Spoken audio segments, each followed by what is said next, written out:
Hello friends बरायबाय बड जब info official YouTube चैनलाव आशा खालामो नोंथांमोना गासैबो मोजां दङ। दा दिनै 23 सेप्तेम्बराव नोंथांमोना आसाम पुलिसनि आरो गुबुन गुबुन डिपार्टमेन्टनि साख्रि मोननाय जाबाय एपइन्टमेन्ट लेटारखौ मोननाय जाबाय। दा सीएम सारा मोनसे बाथ्रा बुंदों बे मिटिंआव जे आपकामिं भेकेन्सि फैगोननो बेनो जाबाय गोदान साख्रि। दा नोंथांमोना आं दाखालि मोनसे भिडिअ आगारदोंमोन बेनो जाबाय फरेस्ट डिपार्टमेन्टआव। दा फाइनाली बे बाथ्राखौ होनदों फरेस्ट डिपार्टमेन्टआव साख्रि होगोन नोंथांमोना आसाम पुलिस बायदि मोनसे फोर्सआव नोंथांमोना बाहागो लानो हागोन 10 पासनिफ्रायनो एबा एचएस पासनिफ्राय बा जायखिजाया जिडि होनोब्ला 10 पासावनो हायो आप टु डिग्री पास हमना ला एसआइबो थागोन कनस्टेबल थागोन बेटेलियन थागोन।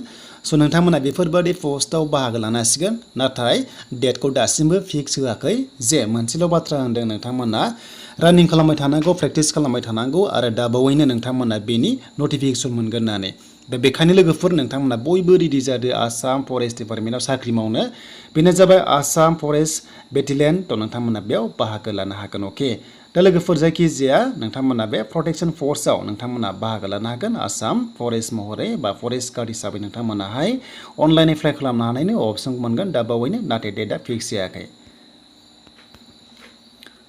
दा लोगोफोर जों थांनि फै अफिसियेल साइटआव जों आसाम फरेस्टनियाव दा जों आसाम फरेस्टनाव फैयोब्ला जों जेब्ला अफिसियेल नटिस फैगोन ना अब्ला बेयाव नोंथांमोना लेटेस्टआव फैनानै बेयावनो नायनो हागोन नै मोनसे लेटेस्ट दङ ना नैबे लेटेस्टआवनो जेब्ला एडभार्टाइज ओंखारगोन अब्ला बेयाव नोंथांमोनाहाय मोननाय जागोन।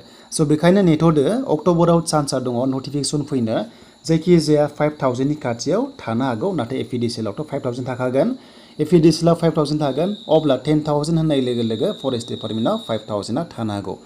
दा ओंखायनो नोंथांमोना बयबो रेडि जादो सीएम सारा बुंनाय बादिब्ला नोंथांमोना नार्भास जानाङा फिसा फिसा पइन्टआव थालांनायफोरा नैबे आसाम फरेस्ट डिपार्टमेन्टआव नोंथांमोना चान्सखौ मोनगोन मानोना बे सोनारगोन नोंथांनि प्रेक्टिसनि सायाव फंबाय बिनानावमोननि प्रेक्टिसनि सायाव सोनारगोन। स' बेखायनो एचएस एलसी नोंथांमोना एबा एचएस पास जानायफोरा बे पस्टआव नोंथांमोना पस्ट लाइ पस्टआव बेबादिनो इलिजिबल जागोन जेरै आसाम पुलिसाव एसआइ बा डिग्री पास बेनिफ्राय कनस्टेबला नोंथांमोना हमना ला 10 पास इउबि लेभेलबा हमना ला नोंथांमोना एचएस पास बेबायदि रोखोमनि भेकेन्सि मोननाय जागोन आरो बेखायनो नोंथांमोना बयबो रेडि जादो। स' बेनिफ्राय एसएलआरसि रिजाल्ट नोंथांमोना 26000 भेकेन्सिनि रिजाल्टखौ मोनथारसिगोन दाबावैनो बिथाङा मोनसे आपडेट होदों दाबावैनो नोंथांमोना मोनथारसिगोन नाथाय डेटखौ मेनसन खालामाखै जे गाबोन होगोन समफोर होगोन होननानै नाथाय नोंथांमोना रिजाल्टखौ थाबैनो मोननाय जासिगोन। दा बेखौ आं नोंथांमोननि स्क्रिनाव दिन्थिगासिनो दङ स' नोंथांमोना बेयाव नायनो हागोन नै बिथां सीएमआ माबादि आपडेट होदों फेसबुक पेजनि गेजेरजों। दा जायखिजाया नोंथांमोना बे आसाम फरेस्ट डिपार्टमेन्टआव साख्रि मावनो मोनथारसिगोन दा बावैनो सिगांनिखौ मिथिया सिगाङाव रिलिज जानाया नाथाय गोदान नोंथांमोना आपडेटखौ मोननो हानायनि अपसना फैथारसिगोन। स' बेखायनो बयबो रेडि जादो प्रेक्टिस खालामखादो थाबैनो जाहाथे रानिं खालामनो एक्सेलेन्ट थाङो बादि। स' बेनिफ्राय आसाम फरेस्ट डिपार्टमेन्टआव 1600 मिटार खालामगोन ना 3200 मिटार खालामगोन बे फिक्स नङा जेब्ला जागोन अब्ला नोंथांमोना जायखिजाया अफिसियेल नटिस मोनखागोन नालाय अब्लाबो नोंथांमोना रानिं खालामखादो जाहाथे नोंथांमोना स्पिड जायो बा प्रेक्टिसा थाबाय थायो।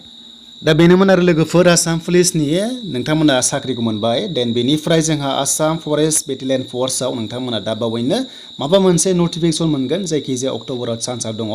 दा बेखायनो आं आपडेट होनाया बेनो जाहाथे रेडि जायो आरो नोंथांमोनाहाय फंबायमोना बिनानावमोना। दा भिडिअ नायनानै मोजां मोनबायबा लाइक कमेन्ट शेयार आरो नोंथाङा चेनेलाव गोदानै फैदोंब्ला साबस्क्राइब खालामना लानो हागोन बड' जब इनफो अफिसियेल इउटुब चेनेलाव साख्रिनि आपडेट नोंथांमोना मोनबाय थानो।